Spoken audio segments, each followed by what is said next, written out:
Se você vai fazer a prova da UENG, você precisa saber a diferença entre carta aberta e manifesto, porque esses são dois gêneros argumentativos que podem ser cobrados na sua prova.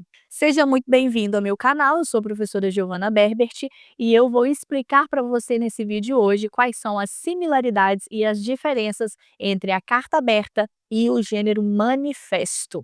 Mesmo que você não faça o UENG, te convido a assistir a este vídeo comigo, a entender a diferença entre esses dois gêneros, porque isso pode te ajudar, às vezes, na prova da escola, na prova do colégio. Se você também for um professor, isso pode ajudar você a explicar a diferença para os seus alunos. E se você fizer outra prova, outro vestibular que cobre esses gêneros, essa aula também pode te ajudar muito. Se ficar com alguma dúvida, comenta aqui embaixo no vídeo. Não esqueça de curtir e me seguir, porque ajuda bastante no crescimento do canal. Vamos lá? Vamos começar com as similaridades desses dois gêneros. Os dois gêneros, eles são gêneros argumentativos. A banca da UENG, agora em 2026, publicou um edital dizendo que o gênero vai ser discursivo argumentativo, ou seja, pode ser tanto carta aberta quanto manifesto ou inúmeros outros gêneros argumentativos. Não é só a redação modelo Enem que pode ser cobrada pela UENG. Lembrando, inclusive, que a redação não é modelo Enem, tem muitas coisas diferentes e aqui no canal você encontra outros vídeos sobre esse assunto, em que eu explico melhor por que você não deve usar o modelo Enem na prova da UENG. Agora vamos focar nesses dois gêneros. Ao dizer que tanto a carta aberta quanto o manifesto, eles são gêneros argumentativos, nós estamos dizendo que eles são compostos por introdução, desenvolvimento e conclusão, e que os dois têm o objetivo de convencer o leitor. Agora a gente entra nas diferenças. Convencer o leitor sobre o quê? Geralmente a carta aberta, ela vai ser escrita para uma pessoa ou para um órgão que geralmente é uma autoridade. Então pode ser uma pessoa, uma carta pessoal, sim, claro, por que não? Mas geralmente a carta aberta se direciona a uma autoridade ou a um órgão que está em uma posição hierárquica acima da pessoa que está escrevendo. Também nós temos o objetivo de convencer essa pessoa a criar uma solução concreta para determinado problema. A carta aberta, ela pede uma resposta de alguém, ela pede uma solução para o nosso destinatário. Então, a carta aberta, ela tem sim como objetivo o convencimento, mas é o convencimento de uma autoridade, de um órgão, a responder, a propor uma solução, a resolver um problema, uma questão. Então guarde isso, a carta aberta, na maioria das vezes, ela cobra. Quando eu falo na maioria das vezes, porque nós temos cartas abertas também, fazendo convites, cartas abertas também propondo soluções, mas no caso de provas de vestibulares, na grande maioria das vezes, a carta aberta vai ser sim uma carta de cobrança. Mas Giovana, se é uma carta de cobrança, por que essa carta ela não é enviada diretamente e apenas para a pessoa, para o destinatário, para aquele órgão, para aquela autoridade? Porque a intenção do remetente, a intenção de quem escreve é justamente expor à população, expor a todas as pessoas, já que é uma carta aberta, que aquele problema existe e que aquela autoridade, aquele órgão está sendo cobrado. Então, o que pode acontecer? Às vezes eu posso cobrar um órgão, posso fazer uma carta de solicitação apenas, e aquela carta ela ser arquivada. E o remetente pode dizer que inclusive, perdão, o destinatário pode dizer inclusive que sequer sabia da existência daquela carta. Agora, quando a carta se torna pública, quando a carta se torna aberta, aquilo é muito mais intenso, né? A cobrança é mais intensa, a exposição é mais intensa e possivelmente a solução será mais rápida, já que aquele problema se tornou público. E nós sabemos que a maioria das pessoas se preocupam muito com o que as outras pensam sobre ela. Então é possível que a carta aberta ela pressione mais o órgão, a autoridade a tomar uma atitude e a responder o que está sendo solicitado na carta. Já já a gente vai entender outros fatores da carta aberta. Agora vamos pensar no manifesto. O manifesto também tem uma introdução, um desenvolvimento e uma conclusão, e o manifesto também tenta convencer as pessoas sobre o seu ponto de vista. Só que enquanto a carta aberta cobra, o que o manifesto faz? O manifesto grita, o manifesto denuncia, o manifesto ele expõe de uma forma, guarda essa palavra, combativa, um problema.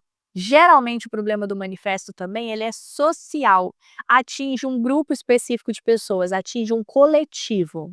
Existem muitos manifestos também que eles buscam convencer as outras pessoas dos princípios adotados por aquele grupo. Então, nem sempre o manifesto vai ser apenas um texto de denúncia de um problema social específico.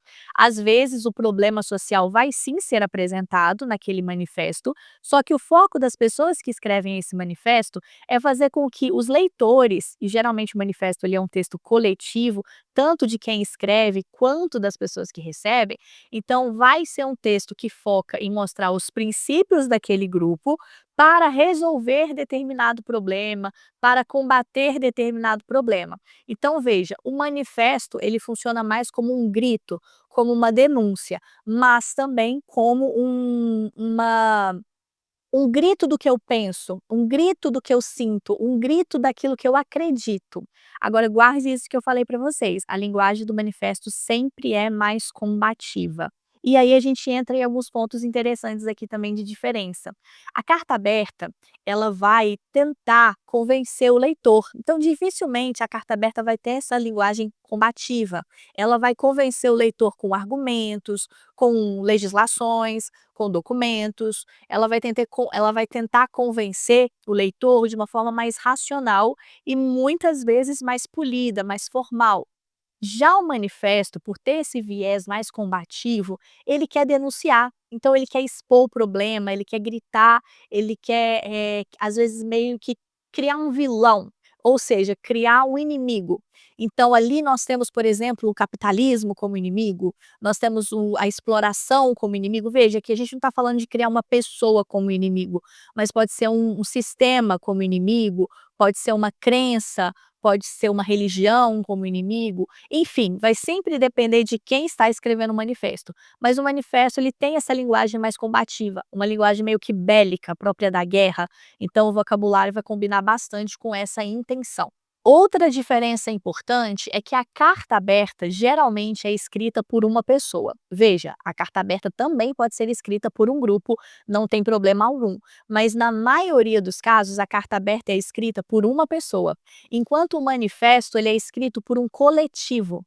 Então nós temos o manifesto, por exemplo, do Partido Comunista, nós temos o manifesto do movimento antropofágico, lá no movimento modernista. Então os manifestos, eles são assinados, eles são escritos por um coletivo. A carta aberta, geralmente, pode ser uma pessoa, pode ser um grupo, mas existe a possibilidade de ser uma pessoa só. Já no manifesto, a gente sempre tem um coletivo, inclusive esse coletivo assina o manifesto. Entrando, aproveitando, né, que a gente está falando a questão das diferenças composicionais, vamos aprofundar um pouquinho nessa questão. Vamos começar lá do início. Título. A carta aberta pode ter o título e a gente pode ter títulos muito simples, como carta aberta ou carta aberta e o destinatário. Então, por exemplo, eu fiz recentemente no meu Instagram uma carta aberta aos meus alunos. Eu não estava cobrando nada deles, mas eu estava querendo convencê-los a ficar tranquilos para fazer a prova do Enem. Então, o título foi simplesmente carta aberta aos meus alunos. Pode ser carta aberta mais o destinatário. Eu também poderia colocar um título com o objetivo da minha carta. Por exemplo, carta aberta aos meus alunos sobre ansiedade pré-prova, ou carta aberta aos meus alunos para tranquilizá-los. Eu também posso fazer um título dessa forma. E a carta aberta, às vezes, nem precisa ter título, então é bem flexível. Portanto, preste atenção ao comando. Se aquela prova ali pedir um título, é melhor você colocar, obviamente, porque pediu. Se você não colocar, você vai perder pontos. Mas também é interessante você pensar em colocar para trazer essa característica mesmo da carta aberta, já que ela é pública. O manifesto, ele tem que ter título. E aí pode ser manifesto, e que é a pessoa que está escrevendo, então manifesto do coletivo X, ou pode ser manifesto contra algo ou alguém, e pode ser um título mais poético, mais forte. Agora, o manifesto tem que ter título. É importantíssimo colocar título no manifesto e é importante também que ele seja mais forte. Na carta aberta, geralmente nós vemos local e data. Eu digo geralmente porque, veja, se essa carta aberta ela for publicada nas redes sociais, não há muito motivo para isso. Então, analise o comando, veja ali se o comando explica onde que essa carta aberta será publicada. Então, é flexível também, você não precisa necessariamente colocar em todas as cartas abertas, local e data, mas eu sugiro que você coloque. Existem cartas abertas em que o local e a data aparece depois do título, carta aberta, e existe também carta em que o local e a data está antes do título. Ô Giovana, mas por que você não apresenta para a gente uma regra mais rígida sobre isso? Porque, olha só, a característica dos gêneros é ser justamente relativamente estável. O que que significa isso? Que não há muita rigidez na estrutura do gênero. Então, preste atenção, às vezes, se aquela prova já pediu uma carta aberta antes, se ela já disponibilizou um modelo de carta aberta, ou então uma redação nota máxima, e siga aquele modelo. Agora, no caso da UENG, nós não temos modelos de cartas abertas, porque o UENG até hoje não pediu. Então, isso seria bem flexível, você colocar tanto antes do título de carta aberta quanto depois. Eu colocaria depois do título, colocaria o título e depois o local e a data. Já no manifesto, você não precisa colocar local e data. "Ah, Giovana, eu quero colocar o local e data porque isso é importante para o meu manifesto". Sem problema, mas você também não é obrigado a colocar local e data no manifesto. Raramente, inclusive, a gente vê manifestos com local e data. Como toda carta, nós temos o vocativo, então nós colocamos ali aos senhores, aos excelentíssimos senhores, ao excelentíssimo. Então tente ali colocar um pronome de tratamento, ou então uma forma de tratar, até mesmo o adjetivo, como caros, prezados, queridos, sempre vai depender ali de com quem você está escrevendo, então você tem que adequar, seja o pronome de tratamento, seja o adjetivo, à pessoa com a qual você está, falando, com quem você está conversando. No caso do manifesto, o manifesto ele é público, então não necessariamente você precisa usar um vocativo, a não ser que você queira, por exemplo, se direcionar a todos os brasileiros ou uma classe específica, classe dos trabalhadores, classe dos professores, classes de, né, algum tipo de grupo, algum tipo de classe. Então, você também pode, usar uma espécie de vocativo durante o seu texto sem problema algum. Pensando no que vem na estrutura desses gêneros, lembre-se sempre que é importante você se apresentar naquele gênero. Então, na introdução é importante você dizer quem você é e por que você está escrevendo aquele texto, da mesma forma que você tem que fazer isso no manifesto. Então, os primeiros parágrafos são justamente para isso. Agora, se você quiser descobrir como construir de fato, com detalhes, você quer que eu pegue na sua mão e te mostre como fazer uma carta aberta, como fazer um manifesto, vem estudar com a gente, vem fazer o nosso preparatório para o ENG. Agora, claro que eu não vou deixar vocês totalmente na mão, uma coisa que você pode fazer também que te ajudaria bastante, é analisar esses textos. Procure na internet cartas abertas, manifestos e analise, como que os parágrafos se organizam. Agora uma coisa que vocês precisam lembrar sempre, galera, o gênero ele é relativamente estável, então a gente tem que pensar no comando. Eu vivo falando isso com vocês, o comando das provas é o que é mais importante. Então o comando vai especificar exatamente o que você precisa fazer. Agora, aquelas características mais fixas, assim, dificilmente vocês vão encontrar um roteiro, um material com isso, justamente porque eles são relativamente estáveis. Agora, só para finalizar, falando da assinatura.